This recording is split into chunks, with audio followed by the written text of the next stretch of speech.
Iran कितने देशों से लड़ रहा है? आप सोचिए, 14 देशों से लड़ रहा है खाड़ी में, और हमारे विश्व गुरु हैं, उनकी पाकिस्तान से लड़ने में हवा निकल गई। भारत बुरी तरह फंस गया है इस पूरी की पूरी लड़ाई में। प्रधानमंत्री और उनके जो विदेश मंत्री हैं, वो बार बार ईरान से हाथ जोड़ रहे हैं कि हमारे एलपीजी के जो टैंकर्स हैं उनको आप आने दीजिए। कहां से? आरोप प्रधानमंत्री पर लगना चाहिए, विदेश मंत्री पर लगना चाहिए कि वो देश को गुमराह कर रहे हैं। मोदी जी के हाथ से सत्ता जा रही है। नमस्कार, मैं हूं संजीव श्रीवास्तव। आप देख रहे हैं 4 PM। मित्रों, आज युद्ध का 15वां दिन है। ईरान, अमेरिका, इजराइल के बीच ये जो युद्ध चल रहा है उसको 15 दिन हो चुके हैं और जो हालात हैं वो बिगड़ते चले जा रहे हैं। ईरान रुक नहीं रहा है और अमेरिका जो उसका अंदाज है उस पे आमादा है और दुनिया में हाहाकार है। और भारत भी इससे अछूता बिल्कुल नहीं। यहाँ भी बहुत जबरदस्त संकट हम देख रहे हैं, किस तरीके से एलपीजी का संकट हुआ और संभावनाएं ये व्यक्त की जा रही हैं कि आने वाले दिन और संकट भरे होंगे। लेकिन जो देश की सरकार है, प्रधानमंत्री मौन है। सूत्रों से खबर आ रही है, अब थोड़ा बहुत आगे किया गया, जो पेट्रोलियम मंत्रालय के छोटे अफसर हैं वो आगे हैं, वो फरमा रहे हैं, बता रहे हैं कि हमारे पास में पर्याप्त स्टॉक तेल और डीजल का है, गैस की खेपें आ रही हैं, चल रहा है। लेकिन जो मची हुई है स्थिति, उन सब के बीच में सरकार एक ही बात कह रही है कि विपक्ष देश को गुमराह कर रहा है। प्रधानमंत्री जी ने आज फिर उसी तरीके से पेश आए, वही बातें की और पंडित जवाहरलाल नेहरू को आज वे लाए थे। उन्होंने कहा है कि जब दक्षिण कोरिया और उत्तर कोरिया आपस में लड़ रहे थे एक दौर में, पंडित नेहरू जब देश के प्रधानमंत्री थे, उन्होंने लाल किले की प्राचीर से 15 अगस्त को कहा था कि देश में महंगाई इस युद्ध की वजह से बढ़ रही। अब सोचिए कि प्रधानमंत्री क्या कुछ तर्क दे रहे हैं, वे स्वयं देश को आकर कुछ बता नहीं रहे। और जो स्थितियां हैं, परिस्थितियां हैं, कई सारे इश्यूज हैं इससे जुड़े। जो युद्ध चल रहा है वो और कितना भयावह हो जाएगा, इसी सब पर बातचीत करने के लिए चलेंगे। बहुत खास मेहमान सबसे पहले जुड़ गए हमसे श्रवण गर्ग साहब। बहुत स्वागत सर, आपने हमें वक्त दिया। और सर, जी, शुरुआत यहीं से करना चाहूंगा कि अब फिर वही नेहरू राग और वही कि कांग्रेस देश को गुमराह कर रही है। कैसे सारा कुछ देश के सामने है और अभी भी हमारे प्रधानमंत्री जी ना कुछ बोल रहे हैं ना सामने आ रहे हैं। शुरुआत यहीं से सर। देखिए, कांग्रेस देश को गुमराह कर रही है, मतलब ये कि प्रधानमंत्री को गुमराह कर रही है, क्योंकि देश तो प्रधानमंत्री है। तब कांग्रेस गुमराह कैसे कर सकती है? तो प्रधानमंत्री ये कहे ना कि मुझे गुमराह कर रही है कांग्रेस, या ये कहें कि मैं जो कह रहा हूँ देश नहीं सुन रहा है और कांग्रेस की सुन रहा है। मतलब प्रधानमंत्री से ज्यादा कांग्रेस पावरफुल है कि प्रधानमंत्री गुमराह नहीं कर पा रहे हैं और कांग्रेस कर रही है? ये हुआ ना इसका मतलब। सर सर देखिए, इस तरह के संकट में दो तरह की बातें होती है। जो मोदी जी और बीजेपी, जिसकी पूरी की पूरी एक्सपर्ट हो गई है, उन्होंने पीएचडी कर ली है इसमें। पहली चीज कि विपक्ष गुमराह कर रहा है, अफवाहें फैला रहा है। दूसरी चीज ये कि कालाबाजारी हो रही है, लोग जमाखोरी कर रहे हैं। ये दो चीजें हैं। अब आप मुझे बताइए कि वो गरीब आदमी जिसको उज्ज्वला के योजना में सिलेंडर मिलता है, वो कैसे जमाखोरी करेगा? कहाँ से लाएगा? उसके मतलब 910 रुपए का सिलेंडर 3000 रुपए में ब्लैक में मिल रहा है, तो ये कहाँ से आ रहा है?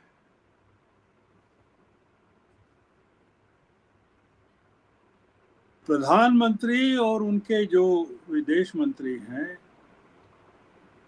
वो बार बार ईरान से हाथ जोड़ रहे हैं कि हमारे एलपीजी के जो टैंकर्स हैं उनको आप आने दीजिए।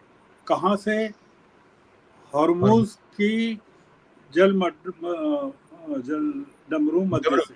जी। वो ये कह रहे हैं बार बार। वो अभी ताजा खबर है कि हमारे फॉरेन मिनिस्टर ने चौथी बार बात की। नहीं तो एक खबर अभी बीच में और भी आई है, जो ये जो गोदी मीडिया की, वो शिवालिक और नंदा देवी जो है हमारे दो हाँ, जहाज वो मैं गैस आ लेके रहा हूँ, पहुंची रहे। मैं उस जी पर आ सर। रहा हूँ। जी गोदी मीडिया तो जी। ठीक है, उस पर ईरान ने शिवालिक को इजाजत दे दी। शिवालिक ओमान के पास पहुंच गया। काफी बड़ा वो खेप। कंटेनर है वो एलपीजी का, और वो गुजरात के पोर्ट्स पर पहुंच जाएगा। दूसरा नंदा देवी है, वो भी, उसको भी इजाजत ईरान ने दे दी है। पर उससे कुछ बिगड़ेगा नहीं, बनेगा नहीं, ज्यादा मामला ठीक नहीं होगा। भारत का जो टोटल कंजम्पशन है वो करीबन 3.5 करोड़ टन सर। एलपीजी का है वार्षिक रूप से। और इस 3.5 करोड़ में 56% जो है वो इंपोर्ट होता है, और इस 56% का 90% जो है वो पश्चिम एशिया से आता है, और इस 90% का 54% जो है वो हॉर्मुज से आता है। सर। हमने क्या किया पहले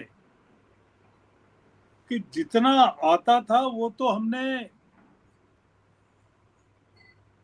अंबानी को और तमाम लोगों को कह दिया कि आप तो एक्सपोर्ट करो, वो एक्सपोर्ट करते रहे। हमने खतरे को समझा ही नहीं कि खतरा क्या है।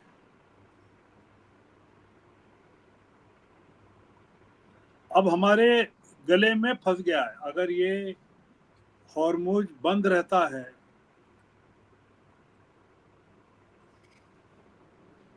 अमेरिका फिर से प्रतिबंध लगा देता है। 30 दिन का जो रूस से क्रूड खरीदने का प्रतिबंध है वो लगा देता 30 दिन बाद।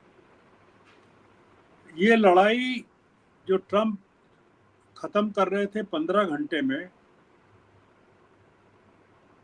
उन्होंने सारी लड़ाइयां 5 घंटे, 10 घंटे, 15 घंटे में ही खत्म की है। 15 दिन चल गई।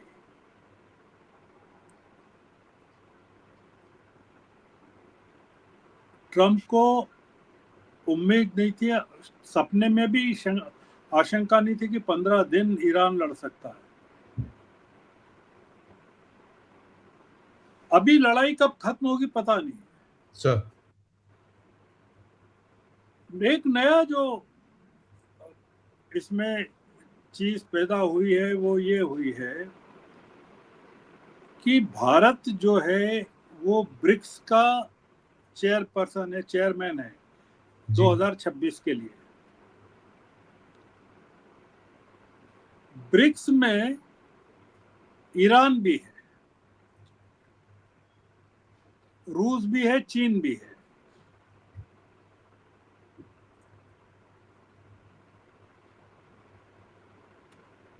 और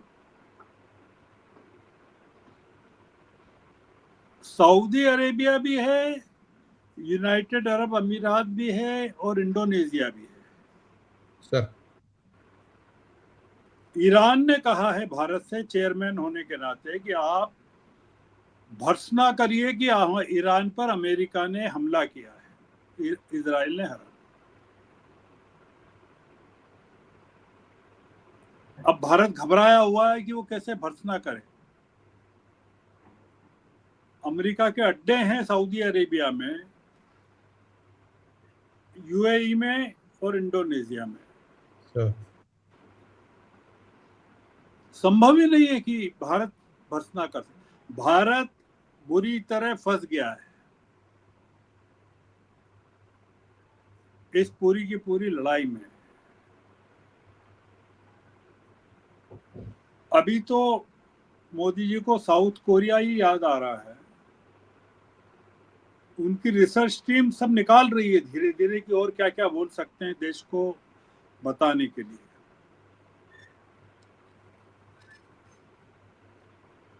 मोदी जी और उनकी पूरी टीम घबराई हुई है। भारतीयों की मौत हो रही है। अभी जो लेटेस्ट खबर है उसमें 5 भारतीयों की मौत की खबर है ये खाड़ी के देशों में। जी और जी कितने लोग मिसिंग हैं उनकी जानकारी नहीं है। हम लोग, हमारे देशवासी पूछते नहीं है कि हमने खाड़ी के युद्ध के दौरान अपने नागरिकों को सुरक्षित क्यों नहीं निकाला।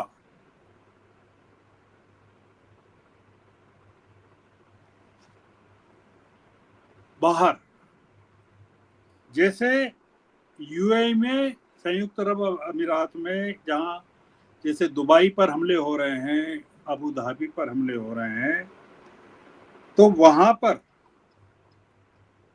40 लाख के करीब भारतीय हैं।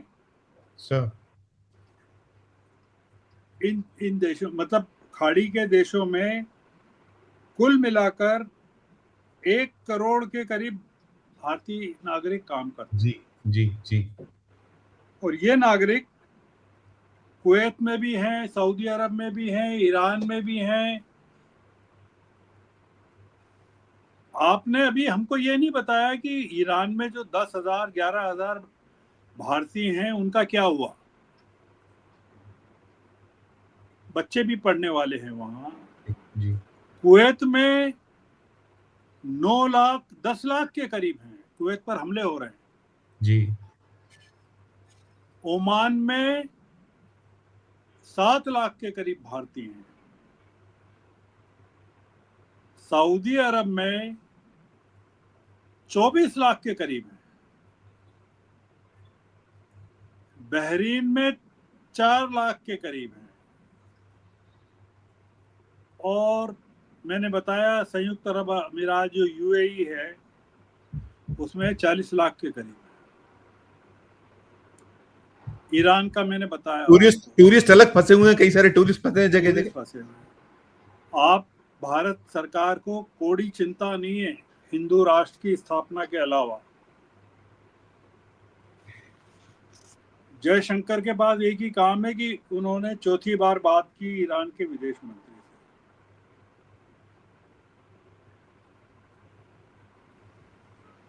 से। ये जो लड़ाई है इसमें भारत सबसे ज्यादा एक्सपोज हुआ है। हमारी विदेश नीति सबसे ज्यादा एक्सपोज हुई है।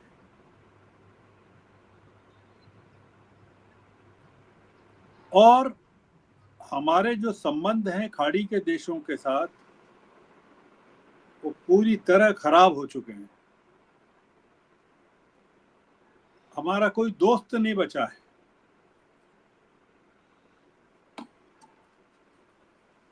दुनिया में। आप मुझे ये बताइए कि संजीव जी, कि कभी आपने सुना क्या कि प्रधानमंत्री ने पुतिन से बात की? आपने सुना कि ट्रंप से बात की?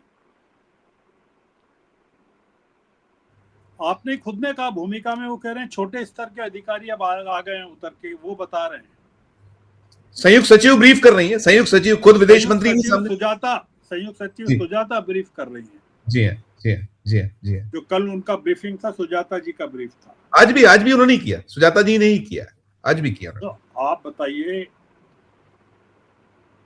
कि प्रधानमंत्री आरोप लगाने में लगे हैं। कोलकाता में आरोप, चेन्नई में आरोप, केरल में आरोप, जहां जहां चुनाव है वहां कांग्रेस के खिलाफ आरोप। प्रधानमंत्री कितने घबराए हुए हैं, डरे हुए हैं, वो देश को पता नहीं, बताते नहीं है।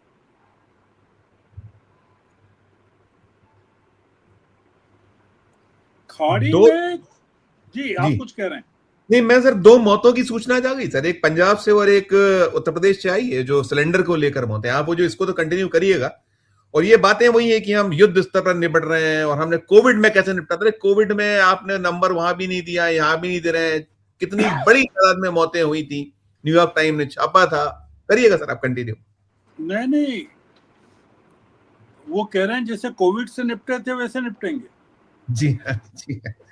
मतलब कोविड में वो जो इंजेक्शन था रेमडेसिविर, डियर क्या नाम था उसका, रेमडेसिविर। रेमडेसिविर, उसकी शॉर्टेज थी। तो हम एलपीजी की शॉर्टेज पैदा करेंगे। बिस्तरों की शॉर्टेज थी तो हम बिस्तरों की शॉर्टेज पैदा करेंगे, दवा की शॉर्टेज पैदा करेंगे। लोगों को लकड़ी और चूल्हे पर ले आए हैं। जी जी। छोटे छोटे ढाबे बंद हो गए हैं।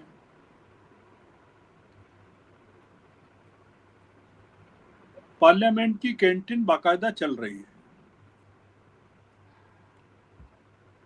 सब्सिडाइज फूड बाकायदा संसद सदस्य खा रहे हैं।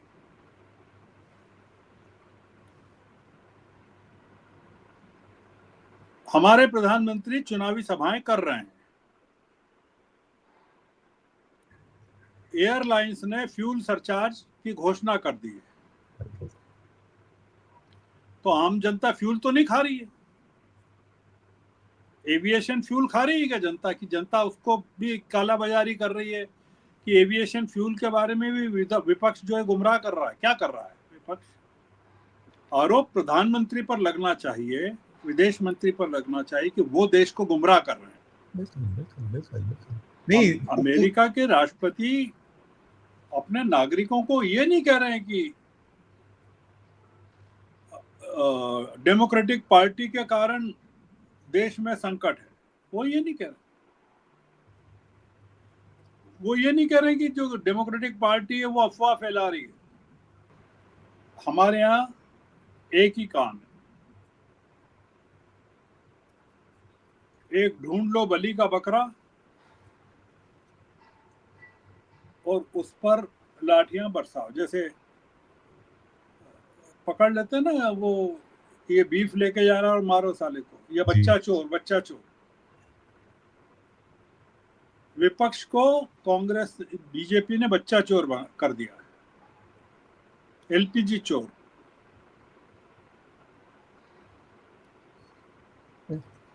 तो ये जो जी हाँ, आप कुछ कह रहे हैं सुजाता? नहीं, मैं यही सुनने जो सुजाता शर्मा वाली बात कर रहा था, वो तो इसी सुई वही अटकी कि हमारे पास पर्याप्त मात्रा में भंडार है।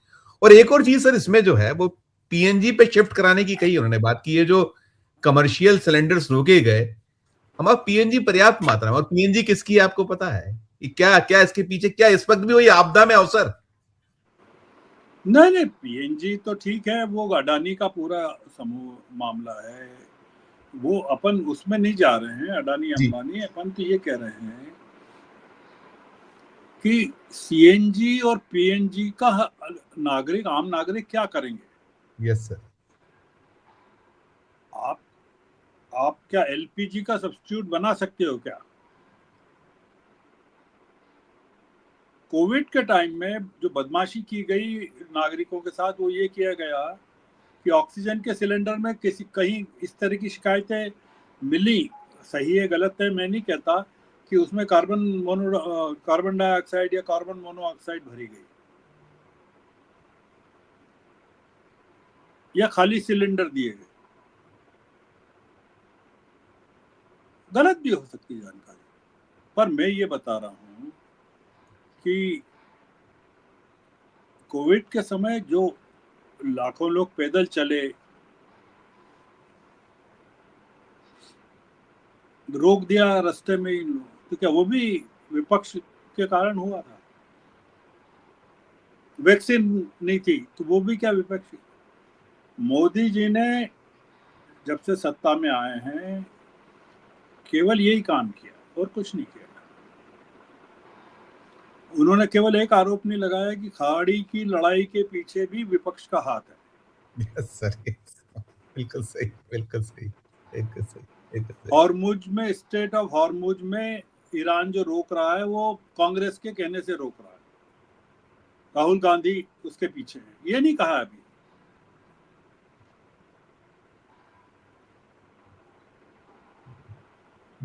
तो ये सरकार पूरी तरह से नागरिकों का, देश के राजनीतिक दलों का, विपक्ष का, संसद का। आप ये जो मोदी जी कह रहे हैं, कोलकाता में कह रहे हों या तमिलनाडु में कह रहे हों, केरल में कह रहे हों, वो संसद में आके क्यों नहीं कहते? आप पूछिए ना उनसे।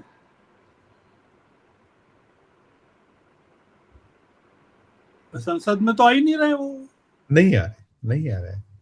आपने देखा था कल राहुल गांधी थे कल लखनऊ में, कल वही चीजें उठा रहे थे कि हम इतने, और हमने जिस तरीके से सारा सरेंडर हो गए हैं हम हर चीज में, और सिर्फ अमेरिका जो कहेगा वो करना है।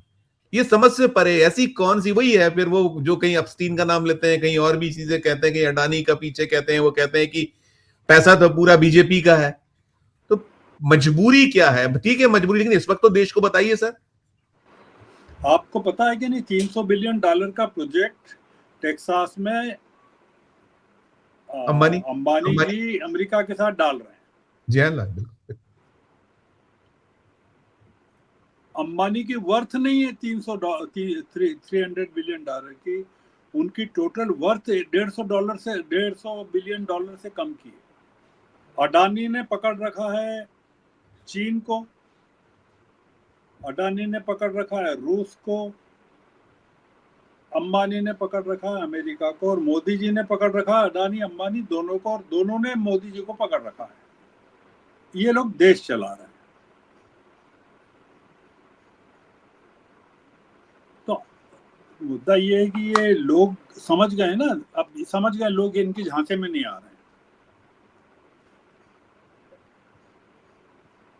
अभी सर दो मूव और हुए हैं, दो मूव और देखिएगा। जैसे आज एक हुआ जो बंगाल में, आपने देखा ही होगा, बंगाल में जो टकराव वहां होता है वैसे भी बीजेपी और कांग्रेस, लेकिन प्रधानमंत्री के जाने के ठीक पहले जिस तरह का सीन क्रिएट हुआ कि पत्थरबाजी हुई, लड़ाई, हंगामा हुआ तमाम, जो बार बार निकल रहा है, आप उसको कहीं ऑब्जर्व आप भी कर रहे हैं क्या? ये वो भी इसके पीछे है कि राष्ट्रपति शासन की में चुनाव हो जाए? जी एग्जैक्टली जो जो सर। पूरा 4 चीजें हुई है वहां जी बंगाल में, 4 चीजें हुई, इंपॉर्टेंट है 4।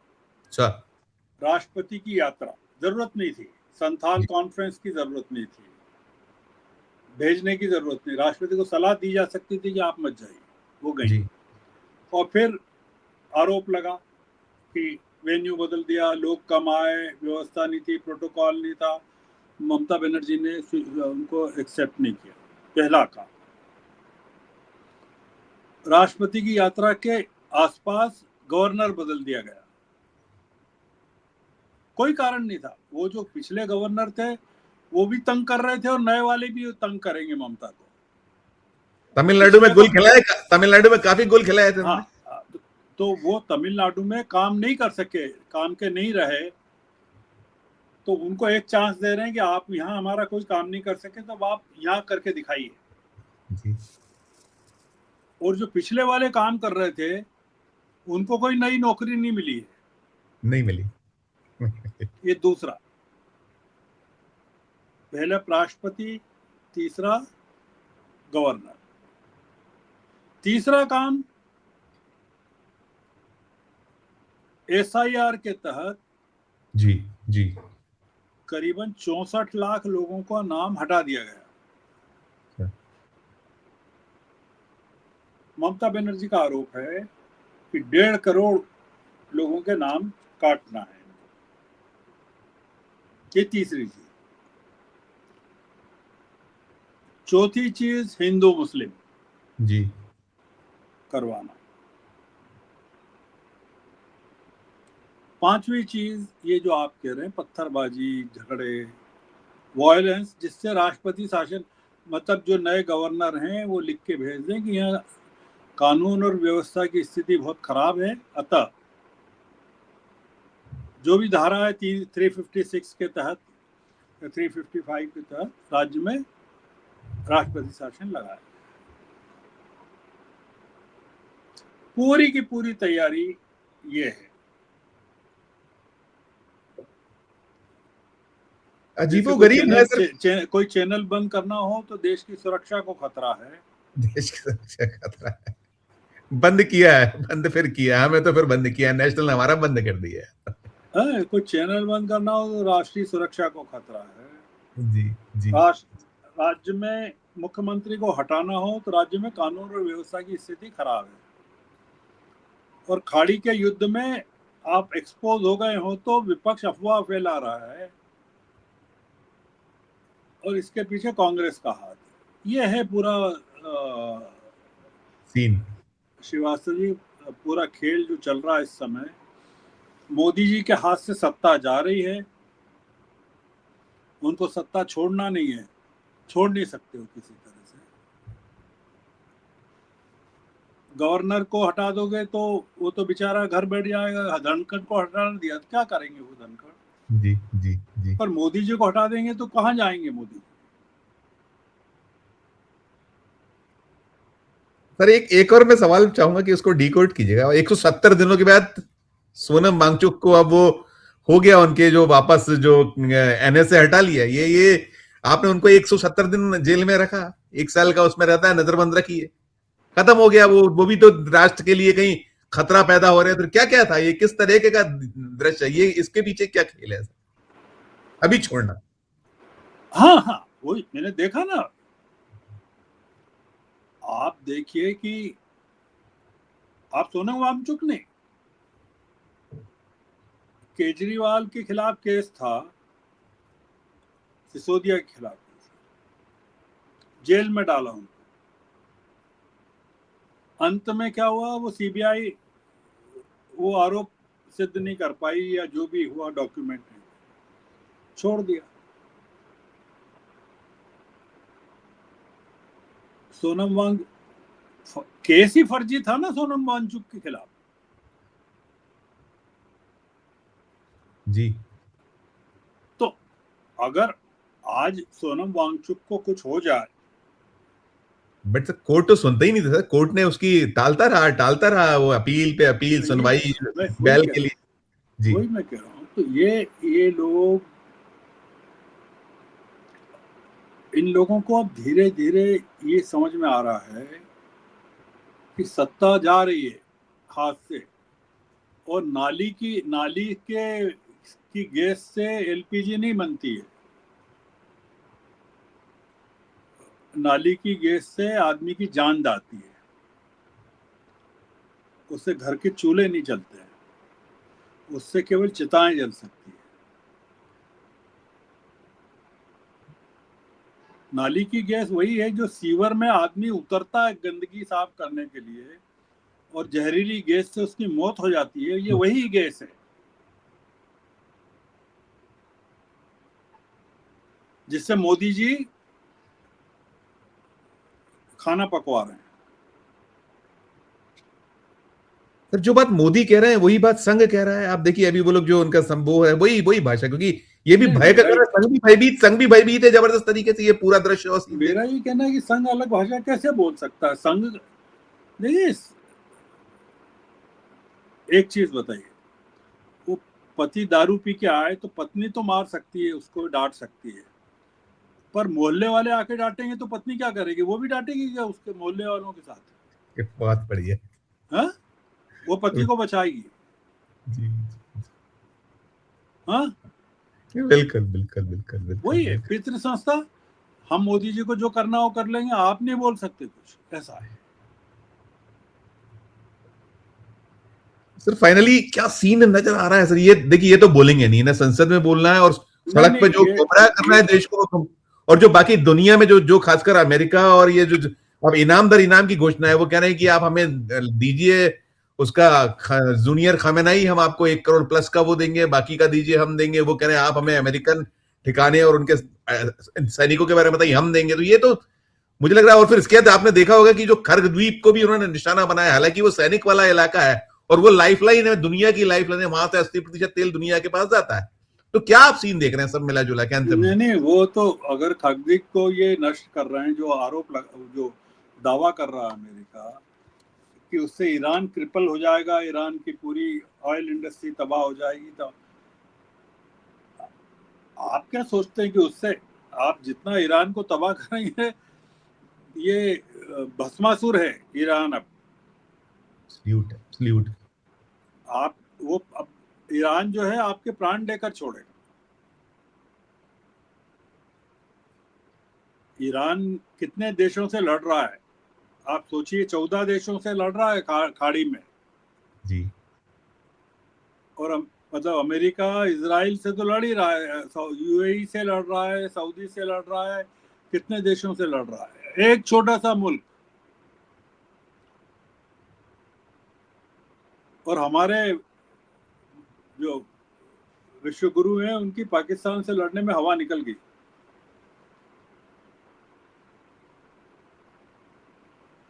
तो जो ईरान ने शर्त रखी, ईरान की शर्त ये मानने वाले नहीं है, ये कर नहीं सकते क्योंकि अमेरिका दबे हुए हैं पूरी तरीके से। वो जो कह रहा है ईरान की शर्तें मान ही नहीं सकते।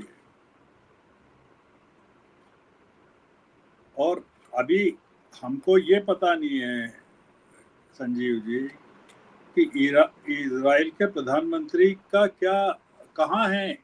जी जी जी, उनके बारे में कोई खबर नहीं है पिछले 4-5 दिनों से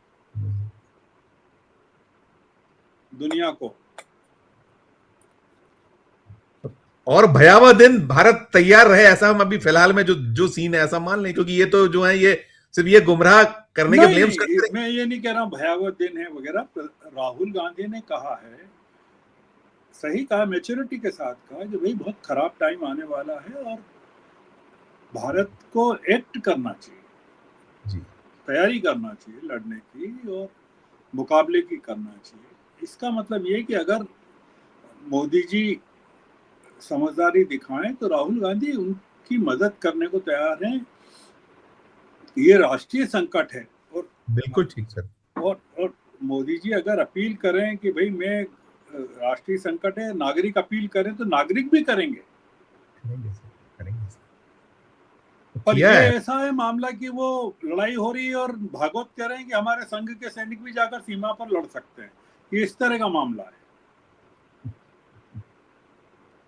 वही है। तो नहीं सर, हम बातचीत खत्म करें, आपकी आज्ञा हो तो। नहीं सर, आप बहुत शुक्रिया अदा करूंगा आपका। मैंने लगभग सभी चीजों को आपने डिकोड करने की कोशिश की। बहुत शुक्रिया, बहुत आभार, धन्यवाद सर। Thank you. दोस्तों, आप सुन रहे थे श्रवण गर्ग साहब को। श्रवण गर्ग साहब वही कह रहे थे, ये वक्त ऐसा है जिसमें सबको साथ चलना होगा, मोदी जी को अहम छोड़ना होगा। ये जो उनकी एक अजीब सी शैली है, वो शैली नहीं छोड़ेंगे। अगर मांगे मदद तो वो कह रहे हैं, और देश ने साथ दिया है, पहले भी दिया है। हम अपने शासक के ही साथ खड़े रहे, कभी शासक से इतर नहीं हुए, और विपक्ष भी खड़ा रहा है। तो ऐसी कौन सी हट है, क्या है? और आप ये जो आपका दबाव, इस दबाव की अलग रख दीजिए उसको थोड़ी देर के लिए, और आइए और मिलके संकट का सामना करिए। एक कम से कम पूरी जो आगे आने वाला दौर है उससे निपटने की तैयारी तो कर लीजिए। यहीं लाके चर्चा को खत्म करूंगा। और आपकी अपनी जो राय, आपने सुना श्रवण गर्ग साहब को, सुना, बहुत तफसील से उन्होंने चीजों को डिकोड किया, स्पष्ट कर दिया कि कहां कहां क्या क्या कमजोरियां हैं प्रधानमंत्री जी की, देश की हुकूमत की, कहां उलझे हुए हैं। लेकिन फिर भी रास्ते हैं, निकाले जा सकते हैं, बशर्ते अहम छोड़ें और विपक्ष और सबको साथ लें। बात बन सकती है। हम ऐसे दौर में नहीं है कि ना बात बन पाए। यही विराम दूंगा। आपकी अपनी जो भी राय हो, इस वीडियो के कमेंट बॉक्स में अपनी राय प्रकट कीजिए, टिप्पणी कीजिए, और अच्छी लगे चर्चा तो चैनल को लाइक कीजिए, सब्सक्राइब कीजिए, ज्वाइन का बटन दबाइए तो हमारी हौसला अफजाई होगी। और देखते रहिए 4 PM। धन्यवाद, नमस्कार।